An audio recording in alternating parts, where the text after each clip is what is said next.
Acting Chief Justice Raymond Zondo says he feels shocked and insulted after a blistering column that was penned by Tourism Minister Lindiwe Sisulu. In her opinion piece that was published last week, Sisulu said, "In the high echelons of our judicial system are these mentally colonized Africans who've settled with the worldview and mindset of those who have dispossessed their ancestors." That's a direct quote.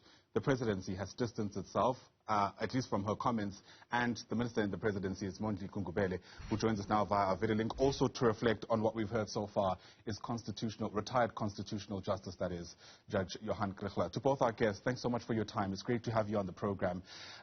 Minister Gungubele, perhaps let me begin with you. I mean, part of what the presidency has said is that what the minister said is recklessness of the highest order. Is it a far-gone conclusion that there will be consequences? That is not my place, Ayanda. But all I can say, we must again say, the intention of the presidency speaking is to make clear the attitude of the state to the article, to the extent that the state distances itself, and secondly, take this opportunity to restate that that article misrepresents our constitution, because if you quickly look at it, it's well stated in the preamble where it says, South Africans themselves say, knowing the injustices of the past, what has been suffered by those who try to fight those injustices through our freely elected representative, South Africans say they adopt this constitution as a supreme law of the land to do the following: heal the justices of the past, heal the injustices of heal the divisions of the past, I beg your pardon, and secondly, establish a society based on democratic values, on social justice, on fundamental human rights. This constitution, I expressly commit to the improvement of the quality of all citizens of South Africa, establishing a government based on the will of the people. Unless in the entire body of the Constitution, any clause contradicts this preamble, we can talk. But however, we must continue to express our displeasure and our concern to the extent that judges have to speak for themselves. You wish such situation never occurs in our country. Lastly, I want to make it clear that ours in South Africa is not a constitutional problem. It is just its implementation. It's just ensuring that we are running a government which is competent to execute the programs of development, which ensures that there's accountability, there's transparency, there is no corruption. It's an effective government that finds expression in changing the lives of those who are poor, in dealing with inequalities and reducing unemployment. Those are the challenges. That's why the president continues to express that we need competent people, we need effective government. That is an administrative problem, not a constitutional problem. Thank you. Right. You've outlined what the state's response has been. Are you able to tell us what the head of state has had to say as an individual who works closely with him? I mean, I imagine he must have heard something about the opinion piece, if not have read it himself. I have not had discussion with the president, and all what I'm trying to do, Ayanda, is to, as an agent of the state, is to articulate what the state view is in general with regard to what its prescripts are. I have not spoken with the president in as far as this is concerned up to this point in time. All right. Retired Justice Johann Kriegler, let's bring you into the conversation. Expectedly, there's been an avalanche of responses from pretty much everybody who's following the story. The EFF has come out in the minister's defense, interestingly. They say that what the acting Chief Justice has done in that press briefing is essentially try to outlaw political commentary. I mean, your response to that? You know, politicians and judges shouldn't mix. The minister's attack inevitably invited, indeed demanded a response from the judiciary. Now we've got a political party entering the fray unashamedly.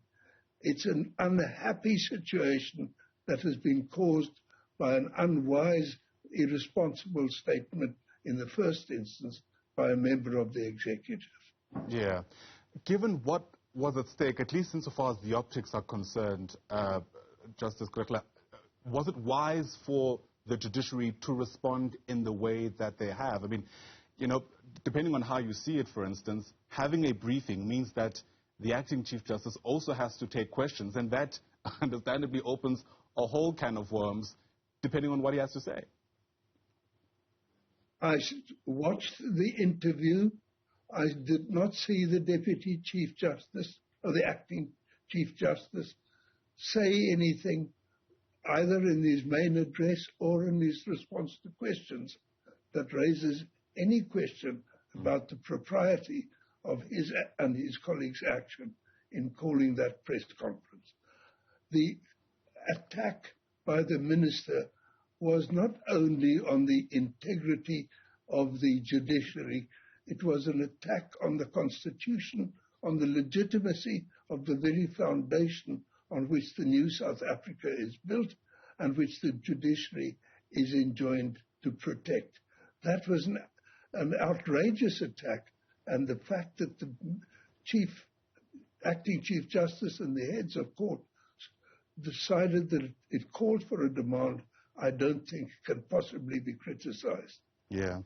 Minister Gungubele, how worried are you as a representative of the state that what the minister had to say could undermine the messaging of the state if there are no consequences? Listen, I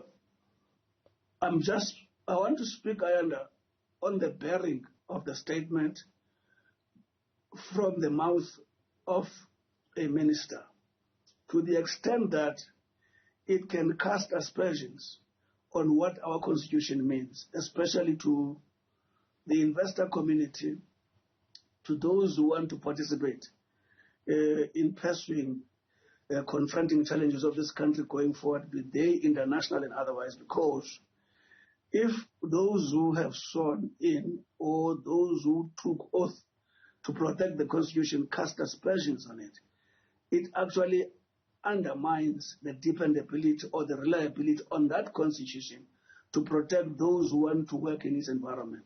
To that extent, it's a highly worrisome thing. It's something that we must fight. It's something that we must make sure that it never prevails. Yeah, but I mean, I guess the question becomes, what does accountability look like in that context? You saying it's something we must fight is a broad statement, a statement that I think people on the face of it might understand. But when it gets down to the material consequences, the sense I'm getting from you is that there hasn't really been a decision about that. Listen, when a minister or a government, when a caliber and a public figure in this level actually conducts him or herself in that fashion, rightly so, at a certain point, accountability has to actually take place. Does it take place as we speak now? I am not actually going to make a comment on that, but ultimately it has to. Yes, excuse me. Why are you not able to comment about that now? Listen, I am talking, about the article that is written by my colleague, and I'm stating the attitude of the state. And where I am sitting, there are various facets of government through which that accountability should take place. And again, when that time comes, I have no doubt the minister will be expected to explain herself. Can you give us a sense of when that time will be? I'm not able to say exactly when that time, but it will have to take place that time. Okay, can you give us an idea of what the consequences might look like at the very least? I wouldn't actually pronounce on the consequences of my colleague, and I'm not actually prepared to do that. But all I'm saying, what I'm very clear, and my conscience allows me to say, is that the minister holds a position that forces her to explain herself based on what she has said. Of course, Retired Justice Johann Kriegler, what is important here is for what the Deputy Chief Justice said yesterday, or the Acting Chief Justice said yesterday, to translate in some kind of meaningful action. I mean, we've seen over the past couple of months comments from members of the judiciary that are at pains to stress that judges, at the very least, and their work must be respected in this country. Can you imagine that happening in a context where there are no consequences for what the minister had to say? You know, Ayanda, the atmosphere, the spirit between the executive, the legislature and the judiciary has been healthy in the last couple of months recently. There have been no real cause for any concern as to the respect with which these branches of state regard one another. This attack, this unwarranted attack, this undermining of the integrity of the judiciary and the Constitution and the whole concept of the rule of law is wholly unexpected and wholly undisciplined. It should not be countenanced by the President and her colleagues in the Cabinet. That for the people of our country to think that a member of the ruling party, a senior member, a cabinet minister, holds these views is frightening. Yeah, absolutely. And I guess the question will become what happens next. It's a pity we haven't been able to actually get into the substance of what the minister said, because I think there is room to appreciate elements of what she's actually pointed out that do find resonance in our society. But for now, let me thank you both for your time. Really do appreciate it. Mondli Gungubele is the Minister in the Presidency, Constitutional Justice, retired Constitutional Justice, might I add. Johann Kriegler also joining us. To both our guests, thanks very much indeed.